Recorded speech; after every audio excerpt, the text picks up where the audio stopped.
Hello, everyone. Welcome to the latest in our series of interviews regarding Lead the Way. My name is Joseph. I am a university student in dreary old England and helping out on various aspects of the campaign. I'm joined today by Michaella Russell, who was an actor on Lead the Way. So yeah, do you want to just start by introducing yourself a bit?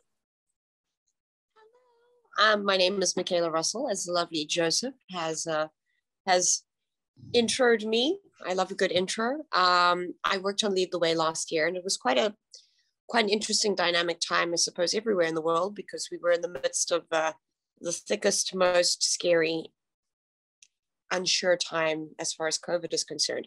And Lead the Way was it was a welcomed opportunity. It was wonderful work with Dean and Richard and everyone involved. But what really astounded me is that they sort of set a benchmark for any kind of production. This was a small scale production, but handled top notch. Everything was supremely sanitary. They created a protocol where there was no protocol at the time. We all felt incredibly safe. And, you know, despite the chaos and the nightmare that we were all facing, things ran really smoothly. And I've been on amazing sets with every single luxury and all the certainty in the world where everything has gone to hell. So that in itself was great and amazing and stellar.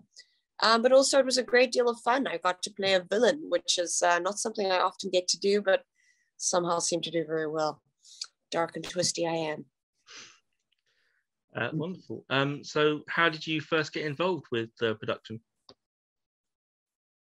I saw an audition for it online. I then went through, I think, 3 or 4 rounds of auditioning at that time, when we still are doing most auditions online as opposed to in person. Don't tell anyone, but I prefer that format. I hate driving specifically. Well, I mean, I like driving, but not in 405 traffic, which is one of the main thoroughfares here in Los Angeles, which is not driving. That's sitting in desert style heat for 2 hours at a time. So I went through that process. That took about 3 months before I got confirmed and offered the role. It was a very interesting subject. It is a very interesting subject, very pertinent. It's a little bit out the box. It is high concept, but still completely relatable. One of the things I love the most about it is that it gives a voice to a very diverse group of individuals from different ethnicities and backgrounds, motivations, and goals or wants. It's and that's a good reflection or a true reflection of not only Los Angeles but the world. So I enjoyed that aspect of it. I thought the writing was very emotive and powerful, and it was a great deal of fun. I had tremendous fun on set, which is when you do your best work. Yes, well, you have touched on this quite a bit already, but just what was the experience of filming during a pandemic? I mean, I'm an immigrant, as you can tell, originally from South Africa. So I mean, most of the time I communicate with family via Skype or Zoom or whatever, or WhatsApp, but I mean, nobody uses that here. I think in the UK it's Viber. So I was accustomed to a lot of the strange restrictions that were then implemented. So I was really like, yeah, man, I can do this. Obviously, it was a heartbreaking time, still is, because there was so much loss of life, uncertainty, and hardship. So not taken lightly. And that's what I enjoyed most about production, is that it wasn't taken lightly. It was adhered to with stringent precision. And that made it so much easier to feel safe and to work. That being said, none of the artistic inspiration, flair, or, I'd say adventure was lost. You would think that very strict parameters would squash that, but it didn't, which was glorious. So I love filming. I had a great time. I met some lovely people. So very lucky lass indeed. Yeah. And so going back to the beginning of your involvement with the production, what was it that sort of first attracted you to the role in the production and the script, as it were? I think most of all, it was the character. I've been cast I've been very lucky in the way that I've been cast. I've been cast in very intense roles, not necessarily always the ingenue or the girl next door, which is something I really would loathe to be pigeonholed as. But I never really get to play a villain. I'm usually a victim or someone struggling and overcoming their fatal flaws, which is wonderful.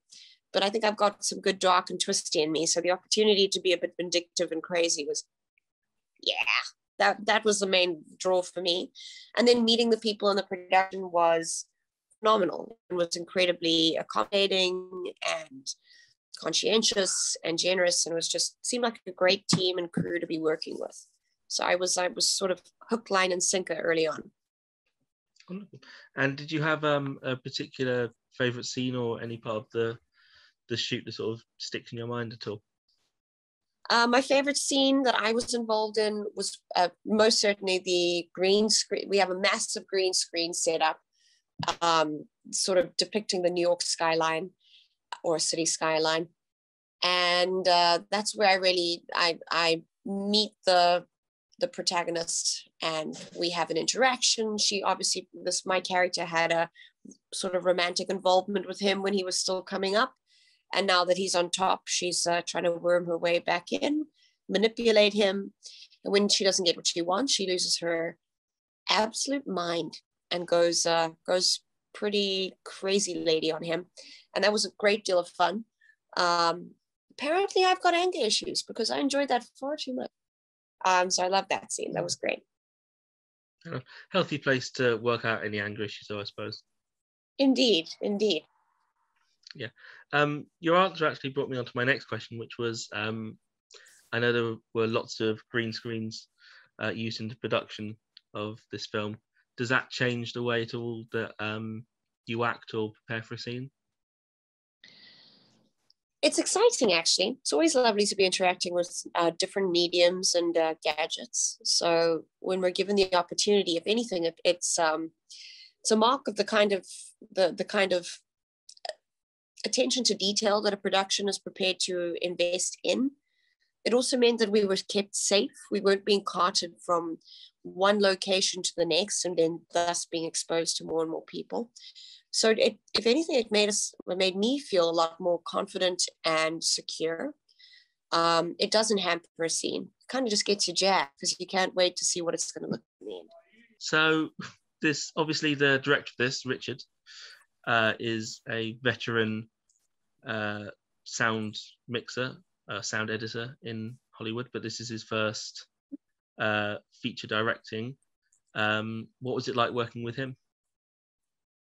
Obviously, first off, he's one of the nicest, most humble people I've ever met, which is always a delight because if you have the clout and the credit to be nasty, more often than not, you are, but he isn't. He also took to directing so incredibly naturally and so well. He knew exactly what he was doing. It was very easy to work with him.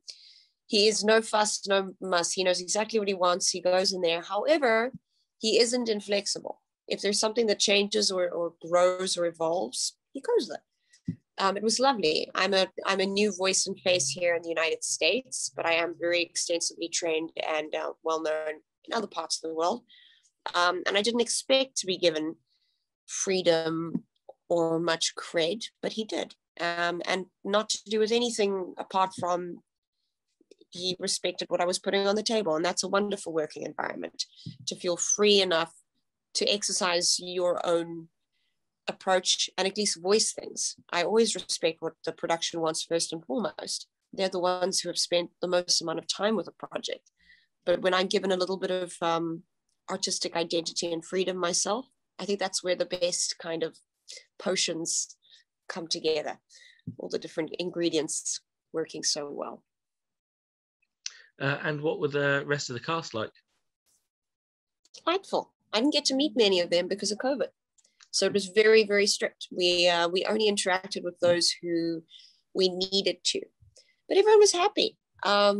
Everyone was very well prepared, which is, gosh, that's a gift in itself. It was lovely. I find that if everyone on the team is putting in the same amount of effort, and this makes sense no matter what you do. Not only does it maintain a high standard, but it encourages you as an individual to go further. And that's sort of, that was the tone that was set from the very first day. So it was lovely. There were no divas, there was no nastiness. There was just, we were just a big happy family. I only have one question left, which No is, why do you think people should watch Lead the Way and back the Kickstarter campaign? Or Indiegogo, sorry, must get it right. No worries. I think people should watch this film because, like I said, it's versatile. It gives voice and a space to many different ethnicities, people, struggles, backgrounds. It is also dystopian in some ways. It looks at what this country could be, politically speaking. And I mean, just the climate that we've gone through in the last 3 years with a change of presidency, with the struggles that presidency resulted in, with the uncertainty of the world, economic changes, socioeconomic pressure. This is an incredible little amalgamation of all that and all what could be. And it is a little bit, high concept. It's a little science fiction-y, which I love because I find it's more palatable to think critically about real problems when given the sort of vehicle of science fiction comedy. It makes it a more creative, dynamic space that is less boxed in. So I definitely think there's something for everyone here. It's beautifully written, beautifully directed, and you can see me be a raging bitch. Well, if that sounds like your cup of tea, as I said, we are on Indiegogo trying to raise some money for the finishing off all the VFX stuff with the green screens. I'm sure that when this goes online, all the links will be in the description. You can donate from as little as $1 or to as much money as you want to throw at us. But Michaella Russell, thank you so much for joining us and taking the time. Thank you so much for me. It was a lovely, lovely interview. Good luck with the rest of your night. Maybe go join the pub action if you can. Lovely. Thank you very much. Bye-bye. Thank you. Bye, guys.